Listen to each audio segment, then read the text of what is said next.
리튬 관련돼 가지고 이게 공급하는 업체들이 너무 과잉 투자를 해서 그러한 시장 전망 하나로도 막 10%, 20%, 30%가 하락할 수 있는 돈이 몰리는 곳이 주도주가 될 수 있다. 2025년까지 뭐 투자해가지고 10조 규모의 클러스터를 만들겠다.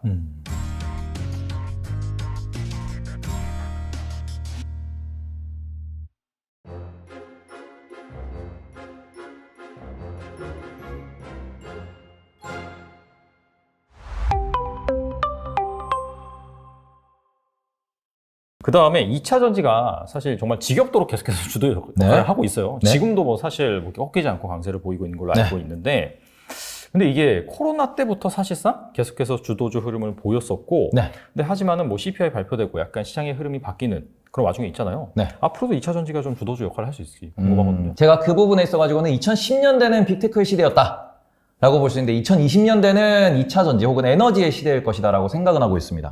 다만 선반영이 너무 많아요. 네, 그러다 보니까 조금 보수적으로 접근은 해야겠지만 여전히 시장의 가장 큰 핵심 화두는 에너지가 될 것이고, 어떻게 보면 우리가 지난 100년 동안 썼던 석유 에너지원에서 화석연료 에너지원에서 전기 에너지원으로 또 이렇게 진화하는 과정이라고 생각을 하면은 그 과정에서 풍력도 태양광도 2차 전지도 모두 전기라는 공통점이 있습니다. 그런 관점에서 저는 2차 전지는 계속 시장을 리딩하게 되는 친구라고 생각을 하고, 글로벌 시장이 엄청 큽니다. 근데 글로벌 시장에서 배터리 산업을 이제 배터리 제조업을 하는 국가를 따져보면은 3개밖에 없어요. 한중일. 그러다 보니까 지금 우리나라 내에서 좀 더 많이 이슈가 될 수밖에 없다라는 부분인데, 한 가지 우려스러운 점은 얘들이 좀 선반영이 많다 보니까 방어력이 약하다라는 점이 좀 우려스럽고, 어제 새벽에 실제로 알버말이라고 세계 최대 리튬 기업이 있습니다. 근데 그 친구가 7% 폭락을 했어요. 6점 몇 프로 떨어졌더라고요. 그래서 오늘 약간 2차 전지가 안 좋구나. 네, 근데 그 부분이 왜 그러냐 그러면은 어제 골드만삭스, 또 골드만삭스인데 골드만삭스가 보고서를 냈습니다. 리튬 관련돼 가지고 이게 공급하는 업체들이 너무 과잉 투자를 해서 실제로 전기차가 판매되는 전기차에 필요한 물량보다 더 많은 리튬이 생산될 것이다. 그게 2025년까지 리튬 공급 과잉을 만들어낼 것으로 전망된다라는 얘기가 나오면서 알버마를 포함한 미국에 있는 리튬 업체들이 폭락을 했어요. 근데 이게 무슨 소리냐, 우리도 이게 주목을 좀 해야 되는 게, 지금 가장 중요한 거는 자동차 시황이 좋냐라는 부분인데 자동차 시황이 딱히 좋지 않습니다. 지금 사실 좋을 수가 없죠. 금리가 높다 보니까 캐피탈 금리가 많이 올라가고, 실제로 그래서 중고차 가격이 급격히 떨어졌다라는 게 이번 인플레이션 하락의 주요 원인 중에 하나인데, 그런 상황에서 내년도에도 고금리가 유지가 되면은 비싼 돈을 주고 새 차를 바꿔야 돼요. 근데 우리가 이거를 좀만 기다리면은 금리도 떨어질 것이고 전기차도 더 늘어날 것이니까 선택할 수 있는 선택지도 넓어질 것이고, 그런 상황에서 전기차 가격도 많이 떨어지겠죠. 그러니까 자동차 교체 수요가 많이 내년도에는 약할 것이다. 근데 이렇게 되면은 전기차 라인은 지금 막 증설이 되고 있는 상황이고 배터리 라인도 막 증설이 되고 있는 상황인데, 이 상황에서 차가 안 팔린다?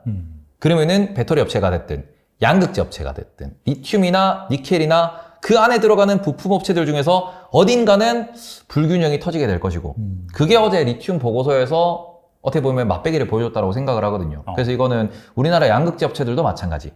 지금 뭐 리튬 관련돼서 양극재 관련돼서 하고 배터리 세트 관련돼 가지고 우리는 계속 좀 우상향을 외치고 있는데, 이 부분에 있어서 조정의 이유는 그러한 시장 전망 하나로도 막 10%, 20%, 30%가 하락할 수 있는, 약한, 방어력이 약한 곳이다라고 볼 수 있기 때문에 저는 좀 떠 있으니까 많이 빠지면 매수를 하시고, 그리고는 적당히 오르면 매도를 해야 된다. 지금부터는 스윙으로 접근하셔야 된다. 그리고 궁극적으로는 제가 한국은 제조업이고 시클리컬이라고 말씀을 드렸는데, 지금 그 관점에서 배터리를 만든다, 양극재를 만든다, 모든 과정이 케미컬이에요. 그러니까 지금 우리가 뭐 효성 TNC라든지 아니면 효성화학이라든지 롯데정밀화학 이런 친구들을 오르면은 매도하고 떨어지면 매수하고, 그 폭이 막 이렇게 막 200%, 300%씩 되는데, 이런 움직임을 보여주는, 삼성전자도 마찬가지죠. 이런 움직임을 보여주는 이유가, 제조업은 화랑일 때는 많이 올라가고요. 증설이 많이 되면은 가격이 떨어집니다. 그럼 떨어져요. 그리고는 다시 이게 수요 공급의 균형이 또 안 맞으면은 또 가격이 오르죠. 주가가 오르고. 증설이 막 된다 그러면은 또 떨어집니다.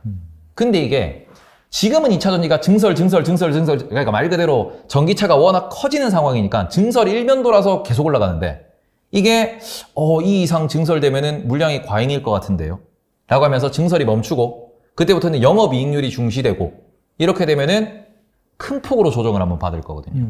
그런 부분에서 2차 전지 같은 경우에는 마냥 올라가기는 어렵다라는 점은 뭐 다들 알고 계시겠지만 지금 그 부분에 있어가지고 많은 투자자가 고민을 하고 있고 그러니까 2024년, 5년 정도까지는 선반영이 돼 있는데 그 이후에 대해서는 아직까지 선반영하기가 어려운 이유가 시황도 시황이고 우리나라의 증설하는 속도, 다른 나라가 증설하는 속도 그런 관점에서 전기차가 정말로 얼마나 퍼질 수 있을 것인가 그리고는 2026년, 7년 되면 정말 수소는 또 어떻게 될 것이냐 이런 부분에 있어가지고 고민이 많이 녹아있다. 그러니까 뭐 차트상으로 기술적으로 분석을 좀 많이 하시면서 접근을 하셔야 되지 않나 라는 생각이 드는 섹터다라고 말씀을 드리고 싶습니다. 리튬 가격이 만약에 그렇게 폭락을 한다라고 한다면 확실히 이 리튬 수혜주 뭐 이런 스토리를 입혀서 올라갔던 주식들이 가장 큰 조정을 받겠네요. 좀 조정을 받을 것 같긴 하고. 근데 반대로 보면 사실 리튬 가격이 많이 떨어진다라고 한다면은 뭐 배터리 셋업 업체라든지 뭐 지금 당분간은 그 고금리 때문에 자동차 수요가 좀 덜 발생한다 하더라도 장기적으로 보면 약간 그런 좀 엔드 스트리밍? 좀 그쪽 단에서 수혜가 될 수도 있겠네요. 네, 그래서 그 부분에 있어가지고 계산기가 계속 돌아갈 거기 때문에 그러니까 지금 뭐 예를 들어서 동박이나 분리막은 아예 시장의 주목을 못 받고 있습니다. 이제 그런 종목들 같은 경우에는 구리값이 떨어지면은 동박이 좋아질 수도 있는 부분이고 분리막 같은 경우에는 원래 이제 멤브레인이 다른 곳에서도 많이 쓰이던 소재이다 보니까 이제 이 친구들이 어떻게 보면 신규로 이렇게 또 이렇게 공장을 지은 친구들이 아직까지는 돈을 못 벌고 있어요. 근데 그런 부분에서 기존에 있던 산업군과 새로 나오는 2차 전지 산업군의 균형이 맞춰지면서 돈을 벌기 시작하면은 또 그쪽에서 한번 또 랠리가 나올 수도 있는 부분이니까 지금은 너무 양극재, 리튬 이쪽으로 좀 집중이 돼 있다. 그러니까 이런 부분에 있어가지고 서로 이제는 밸런스를 맞춰가면서 이제 왔다 갔다 하는 시장이 열릴 수 있으니까 그 부분에서 조금 균형을 잡으셨으면 좋겠다라고 말씀을 드리고 싶습니다. 네.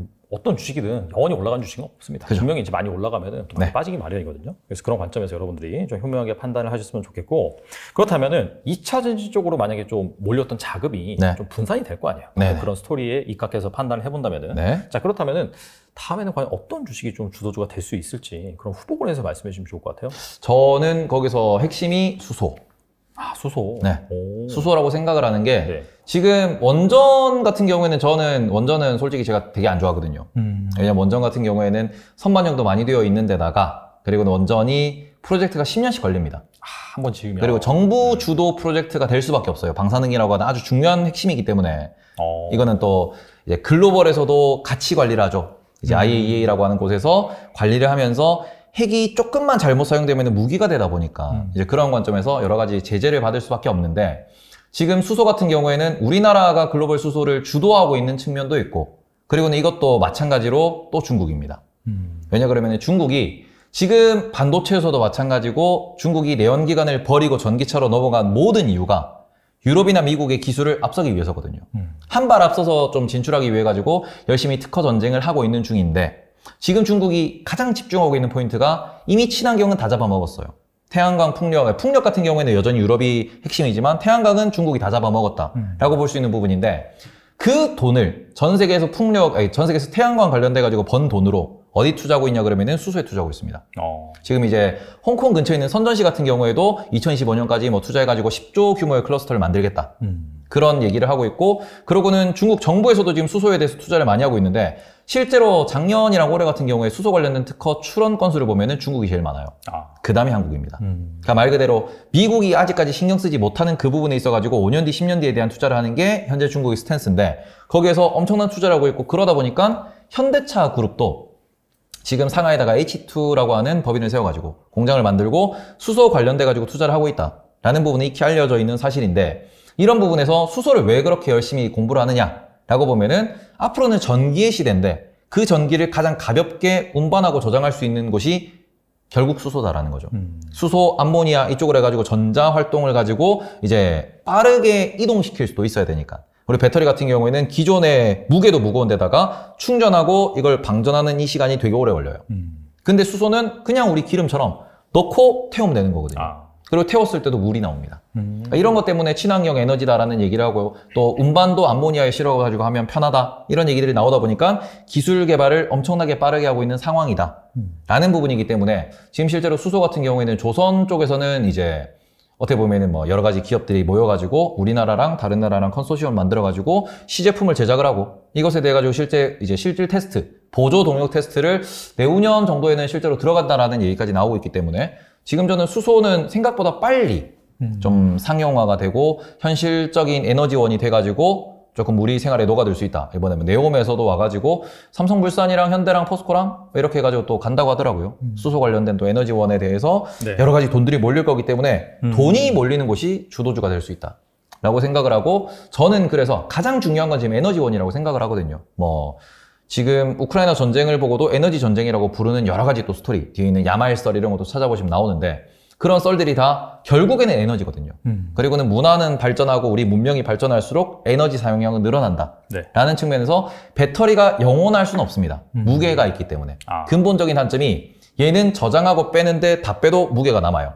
그러다 보니까 동력에 사용되는 대부분의 그 동력원이라고 하는 곳에서는 효율을 중시할 수밖에 없는데, 그 관점에서 수소가 차세대 에너지원으로 강력하게 뜨지 않을까 라는 생각을 하고 있기 때문에, 저는 지금도 수소 관련된 주를 꾸준히 투자하고 있고 꾸준히 공부하고 있다 라고 말씀을 드리고 싶습니다. 근데 이제 수소가 여러 가지 전방 수요처가 있잖아요. 네. 뭐 전반적으로 에너지원으로 두루두루 쓰인 건 맞는데, 한때 이제 수소차 붐이 불었었죠. 네. 현대차가 넥소를 출시를 하면서. 네. 근데 이제 거의 약간 뜨뜻미지근해지는 그런 분위기긴 한데, 수소차는 그럼 어떻게 보세요? 수소차 같은 경우에는 지금 전기차가 상용화된 가장 큰 이유 중에 하나가 테슬라가 특허를 풀었기 때문입니다. 테슬라가 전 세계 자동차 업체들한테 내가 이런 특허를 들고 있으니까 너네가 지금 이걸 못하는 것 같으니까 특허 풀게. 대단하네요. 무료로 쓰세요. 라고 푼 게 2016년인가 17년인가 그래요. 그러면서부터 다른 업체들이 이제 연구개발을 조금 수월하게 하게 됐고, 그러면서 코로나가 터지면서 확 넘어가게 됐다라고 볼 수 있는데, 지금 수소 같은 경우에는 현대차에서도 이렇게 밝혔습니다. 우리 혼자만 하기 때문에 발전이 더디다. 왜냐하면 전 세계에서 경쟁적으로 같이 연구를 하면서 우리가 생각하지 못한 아이디어를 저쪽에서 또 이렇게 만들어내고 이러면서 기술 혁신이 빠르게 발생을 해야 되는데, 지금은 모든 어떻게 보면 모빌리티 회사들이 전기차에 집중을 하고 있다 보니까 그래서 오히려 지금 어떻게 보면 좀 혁신이라고 하는 게 트럭, 상용차라든지, 그 다음에는 조선 쪽에서 좀 발생을 하고 있습니다. 수소 연료 전지라고 해가지고.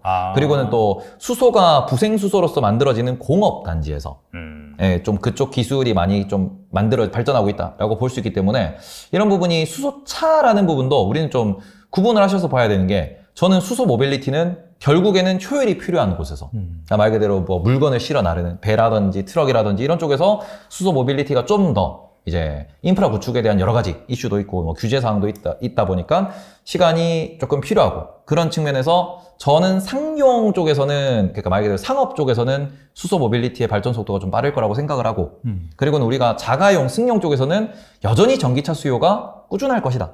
그런 관점에서 이제 뭐 비행기라든지 배라든지 이런 규모가 큰 쪽은 수소 연료 전지를 도입하려는 시도를 빠르게 하겠죠. 이런 부분에서 이제 변화를 좀 민감하게 캐치를 하시는 게 좋지 않을까라는 생각을 하고 있습니다. 그렇다면 우리나라 그 수소 밸류체인 중에서는 방금 말씀하신 수소 연료전지 관련된 뭐 두산퓨얼셀, 이제 S퓨얼셀, 뭐 비나텍 이런 주식도 있을 수 있고, 거기에 들어가는 또 소재를 만드는 효성 첨단 소재? 약간 좀 그런 쪽을 보는 게 좋을까요, 그러면? 뭐 일진아이솔루스의 그다음에는 범한퓨얼셀이라고 있거든요.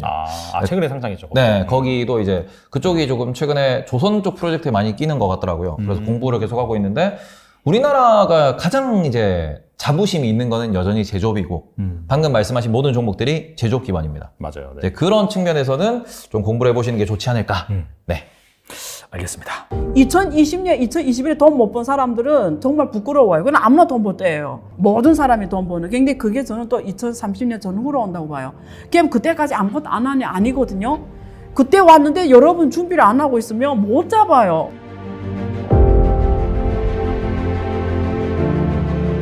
그럼 여러분, 기술의 판이 바뀐다는 거예요. 지금은 또 새로운 기술을 기반으로 해서 새로 50년 주기가 시작되는 시점에 와 있다. 근데 여러분 운 좋게 지금 이 시장에 숨쉬는 사람들은 그 50년 기회가 한번 잡을 수 있게 됐다는 거예요. 어려운 게 아니거든요. 사람들이 어렵게 보거든요. 투자라고 하면은 전혀 아닙니다. 모를 때는 어려워요. 알면은 쉽거든요. 근데 이런 얘기를 누가 해주네 안 해주네에 따라 하늘과 땅 차이입니다. 그런 얘기를 해줄 거예요. 98년에 구글, 애플, 중국의 알리바바, 텐센트, 아마존 이런 기업들처럼 그 시작점이다 지금. 그런 사람들이 2.5% 안에 있는데 maybe 당신이 그 2.5% 들 수가 있다. 그런 시야, 인사이트를 주는 시간이 되도록 제가 하려고 하는 겁니다.